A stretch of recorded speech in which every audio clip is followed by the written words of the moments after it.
Ibihe byiza banyarwandakazi mbifurije amahoro y'Imana gakomeze abane namwe aho muherereye hose, waba uri mu Rwanda cyangwa se uri hanze yarwo. Nkwifurije kugira ngo ukomeze umererwe neza cyane, nkwifurije kugira ngo ukomeze ukore bigende, ibyo ukora byose umunsi ku wundi bikomeze bikugendekere neza cyane. Ni inkuru rero yaraye ku mbuga nkoranyambaga muri iri joro ku itariki 3 Mata 2025, hari ku ijoro ryo kuri uyu wa kane ku mugoroba rwose mu masaha ya kare.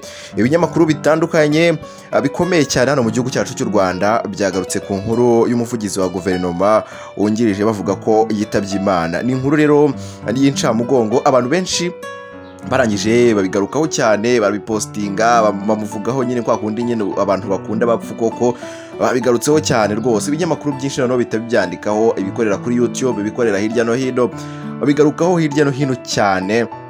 Barangije rwose baramubika nyine cyane kandi bamubika ari muzima. Amakuru ahari rero avuga ko uyu nguyu Mukurarinda wamamaye nka Aremuku yabaye umuhanzi, yakoze utuzi twinshi tugiye dutandukanye hano muri industry ya music, ndetse afite na label yitwa Boss Papa. Rero uyu nguyu bivuga ko arembye cyane mu bitaro byitiriwe Umwami Faisal. Ararembye cyane, ararwaye ariko ntago yitabye Imana.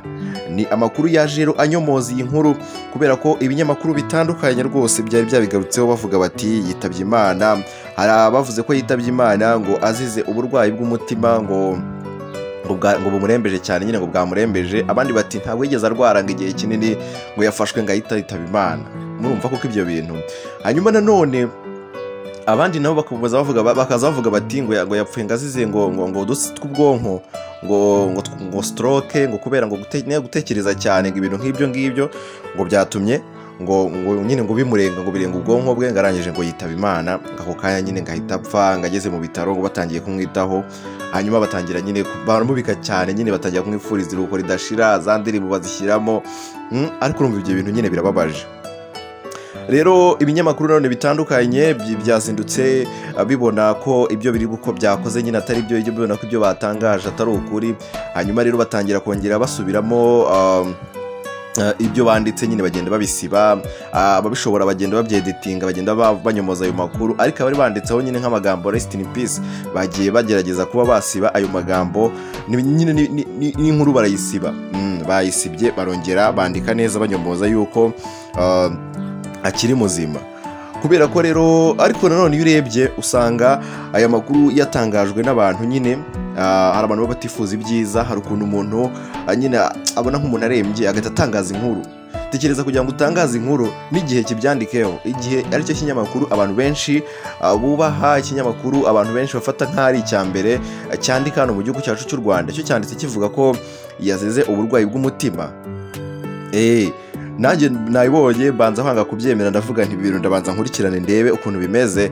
Jya kubona mbona igihe kibyanditseho, ndavuga ati igihe ubwo kibyanditse rero ibintu biri seriye. Hanyuma rero ubwo burira ndaryama, mfata umwanzuro ndaryama.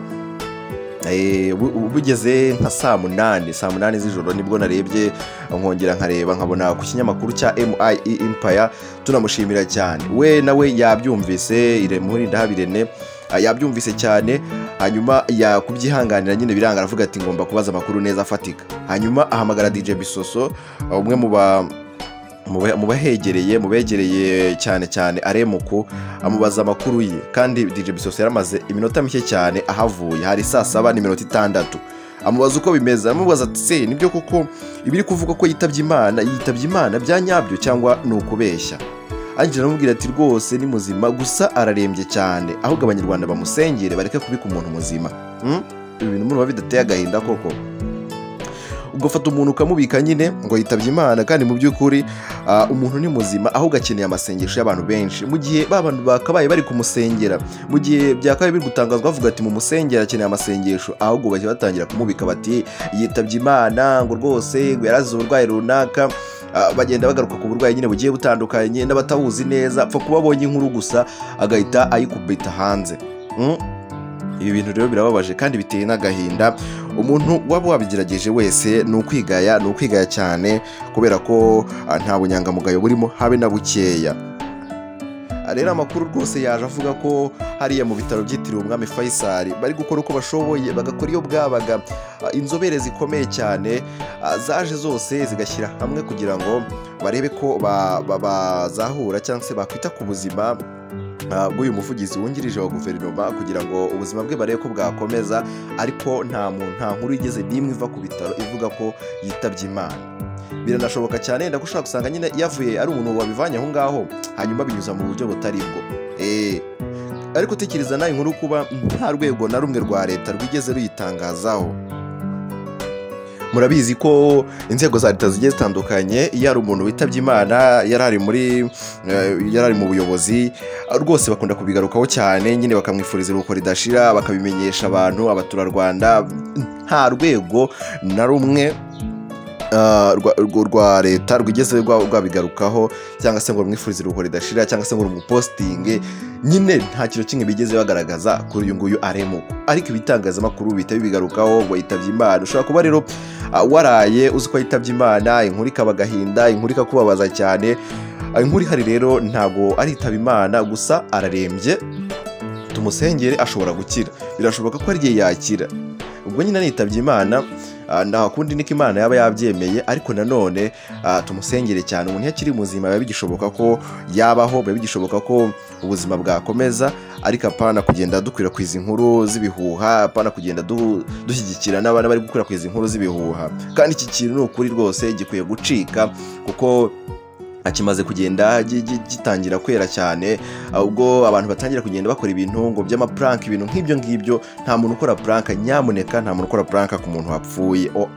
Ntabwo ibyo bintu ari byo, ntabwo ibyo bintu ari byo. Rero dukwiye kumenya ibyo dukwiye gukora, tukamenya n'imipaka ntarengwa, tukamenya naho tutagomba kurenga, kubera ko ibi bintu ni bibi cyane. Ubukinnye n'amarangamutima y'abantu, ubukinnye sinzi ukuntu nabivuga, gusa birababaje kandi biteye agahinda. N'uwabitekereje n'uwabikoze nawe agenda yicara ahantu yumve ko yakoze amakosa akomeye cyane, yigaye kuko birababaje. Banyarwandakazi, ibi ngibi birababaje cyane. Tekereza noneho nk'abantu babanaga nawe mu ba hafi, nyine nk'umuntu wenda utabonye amakuru ye nyayo ko arembye cyane, agahita abona ngo yitabye Imana. Urumva atari ibintu birababaje cyane kandi biteye n'agahinda. Hanyuma nanone uhita utekereza nk'abantu none bari kumwe nawe hafi aho ngaho, nka DJ Bisoso yabigarutse avuga ati birababaje kubona umuntu ngiye twari turi kumwe nkabona ibinyamakuru biri kwandika ngo yitabye Imana. Nta rwamagara ngo babaze, nta guhamagara umuntu uri hafi neza bya nyabyo ngo abaze ati bimeze bite.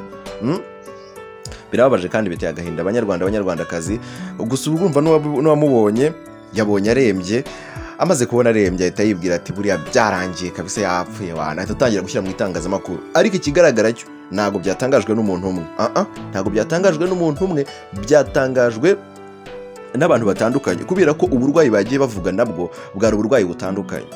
Urumva hari abagarutse kuri ubwo ngubwo ngo udutsi two mu bwonko ngo twagize ikibazo, ngo kubera gutekereza cyane, ngo ibintu byinshi bigiye bitandukanye, ngo arangije ngahita yitaba Imana.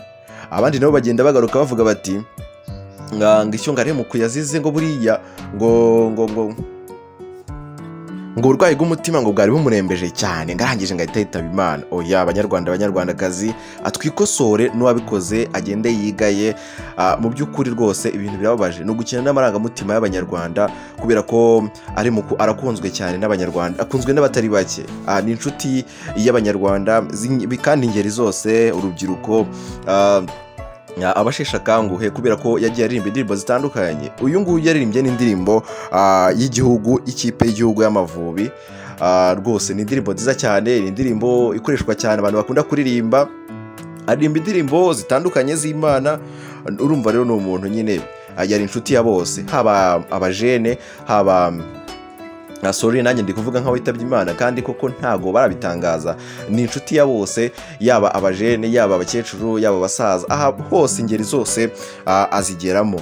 Aremuko rero dukomeze tumusengere kandi dukomeze tube hafi n'umuryango we, abamuri hafi dukomeze tumube hafi. Natwe turakomeza dukurikirane inkuru ku yindi, gatanu kuri gatanu, akantu ku kandi, tugende tukabagezaho. Komeza ubane natwe rero, ndagushimiye wowe ufashe umwanya wawe ukabana nanjye kuri iyi nkuru kugera kuri uyu munota. Niba ugeze kuri uyu munota, ni ukuri uri umuntu w'umugabo cyane.